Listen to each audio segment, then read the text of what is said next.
Assalamualaikum warahmatullahi wabarakatuh. Saya Deddy Ramadiani. Di sini saya akan membahas tentang SRC atau Silicon Controlled Rectifier. Nah, apa itu SRC? SRC ini merupakan dioda yang berfungsi sebagai pengendali dan sebagai rangkaian saklar. Jadi SCR ini hampir mirip dengan dioda. Nah, kalau dioda itu hanya mempunyai dua terminal, anoda dan katoda.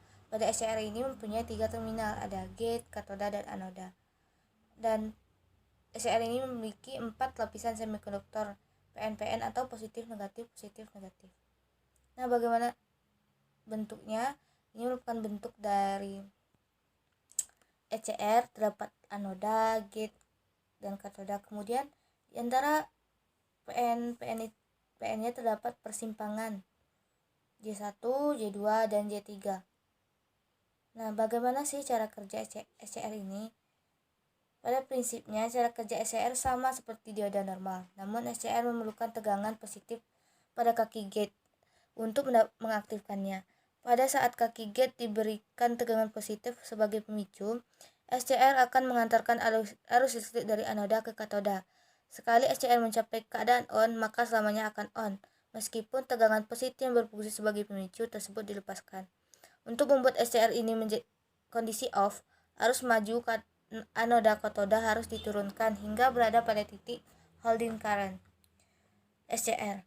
Besarnya arus holding sebuah SCR dapat dilihat dari datasheet SCR itu sendiri, karena masing-masing jenis SCR memiliki arus holding yang berbeda-beda. Namun pada dasarnya, untuk mengembalikan SCR ke kondisi off, kita hanya perlu menurunkan tegangan maju anoda katoda ke titik 0.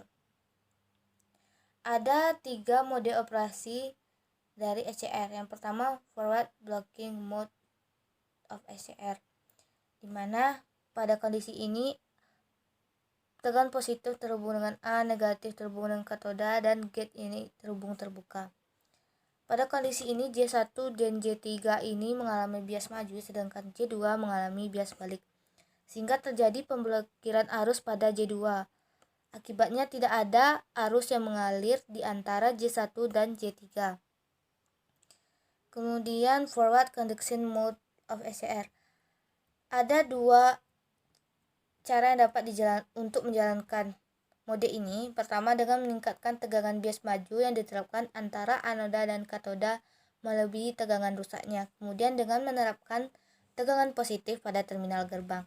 Pada kondisi pertama, tegangan bias maju yang diterapkan antara anoda dan katoda ditingkatkan melebihi tegangan rusaknya. Akibatnya, kerusakan wilayah penipisan terjadi di persimpangan J2 dan arus mulai mengalir melalui SCR. Jadi SCR akan dalam keadaan on. Kemudian pada kasus kedua, tegangan positif kecil VG diterapkan ke terminal gerbang. Nah, daerah penipisan ini terbentuk karena terminal gerbang bias balik. Jadi ketika tegangan positif kecil diterapkan ke terminal gerbang, itu akan menjadi bias maju. Jadi lebar daerah penipisan pada pertigaan J2 akan menjadi sangat sempit. Dalam kondisi ini, penerapan tegangan bias maju kecil antara anoda dan katoda cukup untuk arus listrik menembus melalui daerah penipisan sempit ini. Oleh karena itu, arus listrik mulai mengalir melalui SCR. Kemudian receive blocking mode of SCR. Nah, pada mode ini merupakan kebalikan dari forward blocking mode, di mana tegangan negatifnya terhubung dengan anoda, tegangan positifnya terhubung dengan katoda, dan gate-nya terhubung terbuka. Sebelumnya pada forward blocking mode, J1 dan J3 merupakan bias maju. Nah, ini kebalikannya, J1 dan J3 ini merupakan bias balik. Nah, sedangkan J2 ini bias maju. Karena persimpangan J1 dan J3 bias balik, tidak ada arus mengalir melalui SCR, tetapi arus kecil mengalir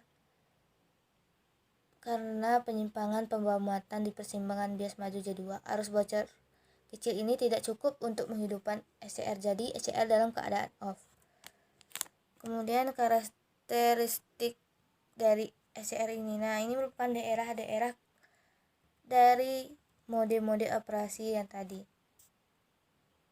Sekian penjelasan dari saya. Terima kasih, semoga bermanfaat. Jangan lupa like, comment, and subscribe. Assalamualaikum warahmatullahi wabarakatuh.